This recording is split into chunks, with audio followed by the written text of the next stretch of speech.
Bienvenue dans ce nouveau décryptage. Aujourd'hui, on attaque un morceau absolument capital, la pierre angulaire de tout système de justice qui se respecte, c'est-à-dire le principe d'impartialité des juges. Parce que, soyons clairs, sans cette garantie fondamentale, il n'y a plus aucune confiance et tout l'édifice juridique s'effondre. Au menu de notre session, 1. L'indépendance face à l'impartialité. 2. Le volet objectif. 3. Le volet subjectif. 4. L'exigence de collégialité. Et enfin, 5. Les garanties procédurales. Allez, c'est parti, on va décortiquer avec précision les menaces qui pèsent sur l'équité de nos tribunaux avant de regarder de très près les boucliers procéduraux conçus pour garantir cette neutralité. Section indépendance face à l'impartialité. Pour bien capter ce qui rend un procès véritablement équitable, il faut absolument commencer par clarifier le vocabulaire et séparer deux concepts qu'on a souvent tendance à confondre. Alors, indépendance ou impartialité? En fait, c'est assez logique. L'indépendance, c'est le bouclier extérieur. Ça garantit que le juge est totalement à l'abri des forces, des menaces ou des pressions du dehors. L'impartialité, par contre, c'est la pureté intérieure. C'est ce qui assure que l'esprit même du juge est entièrement libre de tout préjugé avant même d'avoir écouté les parties.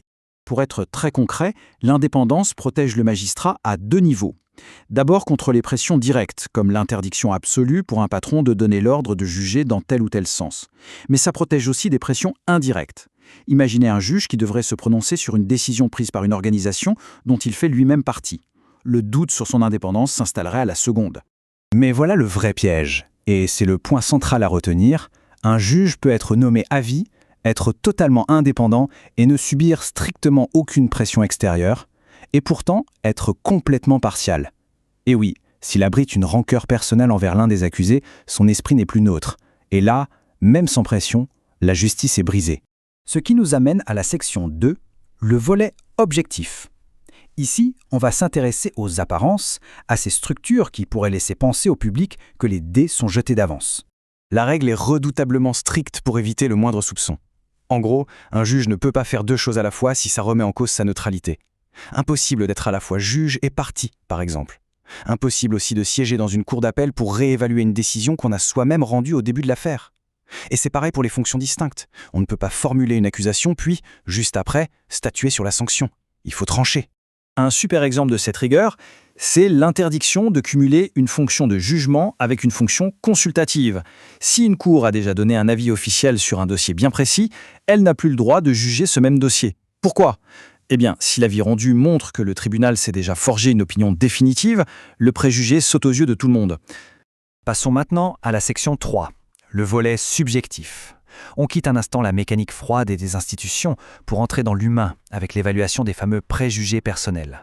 Pour bien illustrer ça, laissez-moi vous raconter l'affaire Sylvinise de 2009. C'est un vrai cas d'école. Dans ce dossier, le magistrat à l'audience s'est retrouvé face à l'avocat de la défense qui se trouvait être l'avocat ayant géré le propre divorce de ce même magistrat.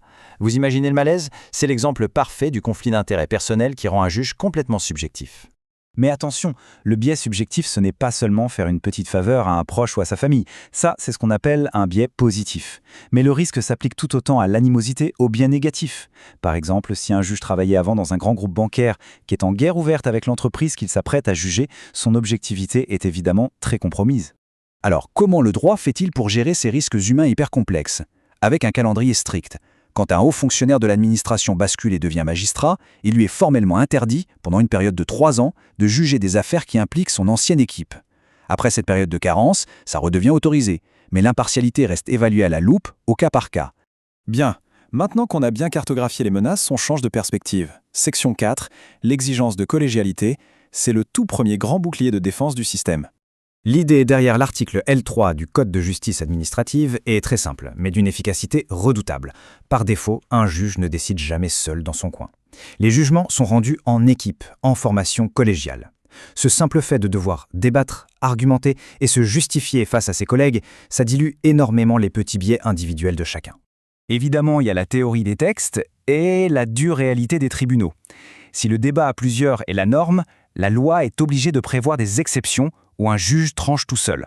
C'est un mal nécessaire pour écluser les contentieux de masse ou pour gérer des urgences vitales sous 48 heures, des situations où mobiliser tout un collège prendrait beaucoup trop de temps. Tout ça nous pousse à une question incontournable. Que fait-on quand, malgré le groupe, malgré les délais et malgré les règles, un gros doute persiste juste avant que le procès ne commence? Et c'est là qu'intervient notre dernière étape. Section 5, les garanties procédurales. Ce sont les outils juridiques de secours pour expulser littéralement le risque de partialité hors de la salle d'audience.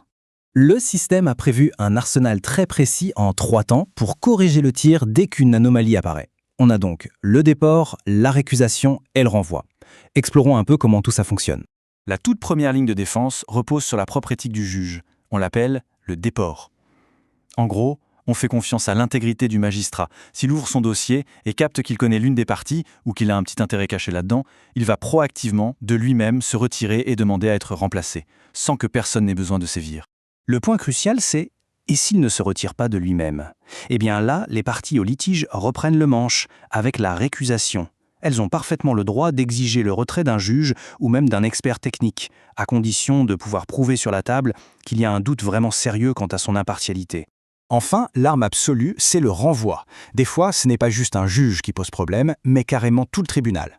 L'affaire Olèche de 1981 est assez cocasse, mais parfaite pour comprendre ça. Le tribunal d'Amiens devait statuer sur la validité d'un permis de construire qui prévoyait de rénover ses propres locaux. Forcément, une juridiction ne peut pas se juger elle-même de manière neutre. Bingo, l'affaire entière a été transférée au tribunal d'une autre ville, à Rouen. En observant tout ce dispositif, on en vient à une réflexion de fond. La justice est-elle par essence vraiment aveugle ou est-ce qu'elle tire sa force du fait d'être incroyablement bien gardée par ses procédures ?